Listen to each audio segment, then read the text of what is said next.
Well, good morning, folks. It's Hugh from Asgard Studios. So you want to fly your drone in a foreign country, maybe one you're going on vacation to or one you have to go to work for. I recently had a trip to Aruba, and I want to kind of walk you through the approval process for getting to fly there. First off, what do you need to fly in Aruba? Do you need to be certified? Do you need to register your drone? The answer to the first two questions are no and no. You don't actually have to have a drone license, and you don't have to certify your drone. One of the interesting differences in Aruban drone laws is there's no category for sub 250 gram drones. A drone is a drone, and they don't care whether it's small or large. If you're flying something, they need to know about it. In preparation for my trip, I contacted the Department of Civil Aviation in Aruba and asked them, what do I need? Do I need a license? Do I need to register my drones and all that sort of stuff? And they gave me all these answers. So in addition to the blanket approval I got for flying in Aruba, there were also a massive list of conditions. And I'll read some of these to you just so you have an idea of what's involved. So a couple things. In order to receive permission, first off, you have to have a local telephone number in Aruba. What I did was I bought one of these eSIMs. It's a digital SIM card. And that worked out fine. I think I paid $20 American for about a week. That included unlimited data and whatnot. So that was pretty painless. Now, in addition to requesting to fly in Aruba, you also have to list the specific locations that you want to fly at, the altitudes you want to fly at, and any other parameters. So the good news is you don't need a drone license, you don't need to register your drone, and it doesn't matter whether it's sub 250 or not, so you can fly your large, heavy drone if you wish. One of the things you need to contend with in Aruba, though, are constant winds. There's a constant east to west wind of about 20 to 30 miles an hour all day, every day, and even at night. It's fairly windy. I was really surprised, actually. I initially started flying my 3.5-inch drone. This is the one from Chris Rosser, the AOS 3.5. It's the V5. I had some issues with this, though, because I had incorrectly built the camera cage and there was some vibration transferred through to the footage. Anyway, I have it fixed now, but this one was a little tough to fly in Aruba just because of the constant winds. Luckily, my friend Ruland at Drone TV told me, he had a friend in Aruba and told him about the winds, and he said, you really need to bring a 5-inch or bigger to fly there, and I did, thankfully, so I listened to him. Thanks, Rules, appreciate it. Yeah, so that worked out pretty well. A question you may have is, what about getting all your drones into the country? That was something that really concerned me, to be honest. But here's what you need to do. You can pack all your drones in your checked-on luggage, so you don't have to carry them around with you through the terminals and whatnot. But your LiPo batteries, you may not check the LiPo batteries. They have to be carried with you at all times. In my case, I carried a huge bag full of LiPos in a fireproof case. And so that's what you need to do to get your batteries in and out of the country. I was a little concerned, to be honest, because I thought, all these wires and batteries, maybe they'll think I'm a terrorist and I've got bomb-making equipment. But, it was okay. It was fairly low key at the airport. I was actually pleasantly surprised.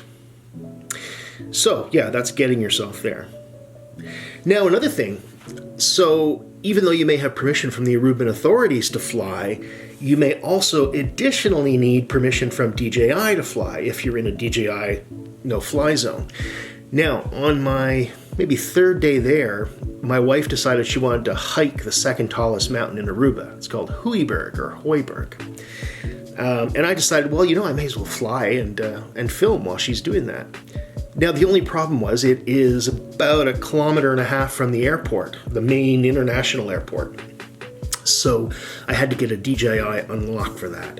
And to be honest, again, that wasn't even that painful. It took about 2 minutes to get the unlock, and I was up and flying. So, that was pretty easy. I was kind of surprised. All right. So once I got my letter of certification, I got a very long list of conditions that I have to meet, and I'll go through some of them with you now. Okay, so in addition to the letter of approval, which has a number which you have to call into the Beatrix control tower, it describes which drone I was using, the operational height, purpose of the request, in my case photography and videography, as well as locations and times, etc. But the big list was this huge list of conditions that I had to abide by. I'm going to put that up on the screen as well here in a second.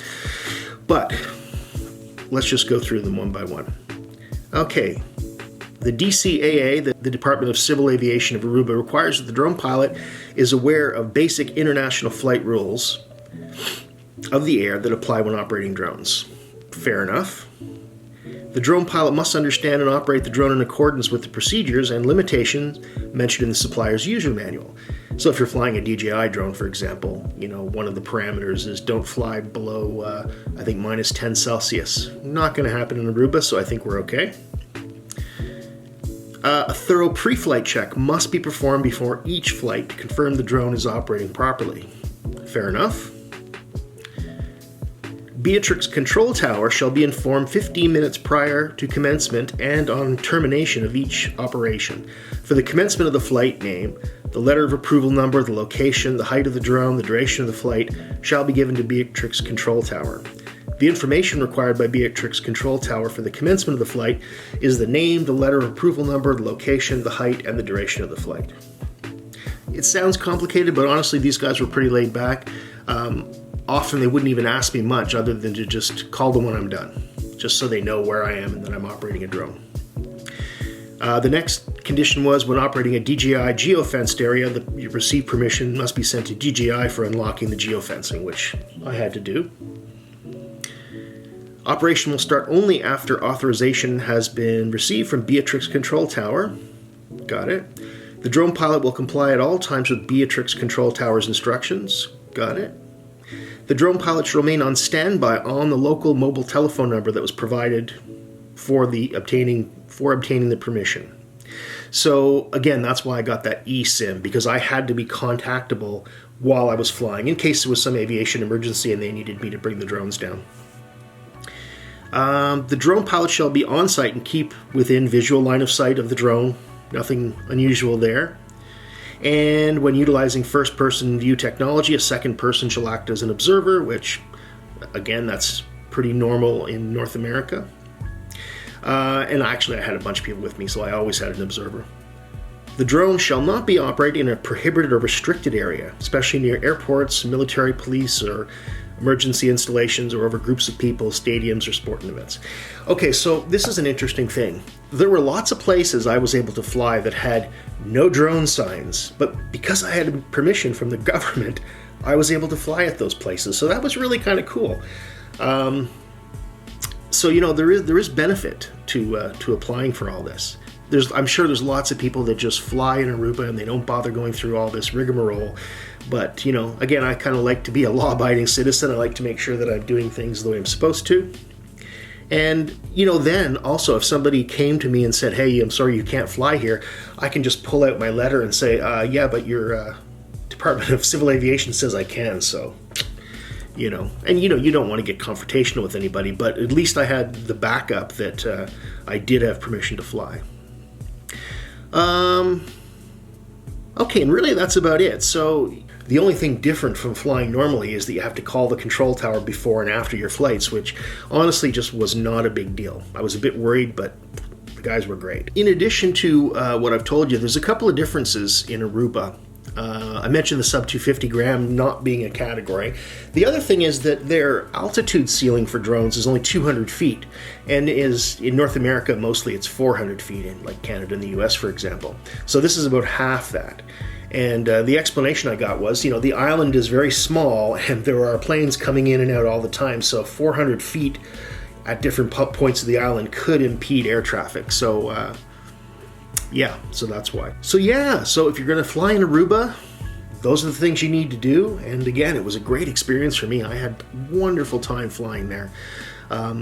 It's such a beautiful place. I mean, you've heard the term Caribbean blue. Well, I'd never been to the Caribbean before, and my God, it was breathtaking.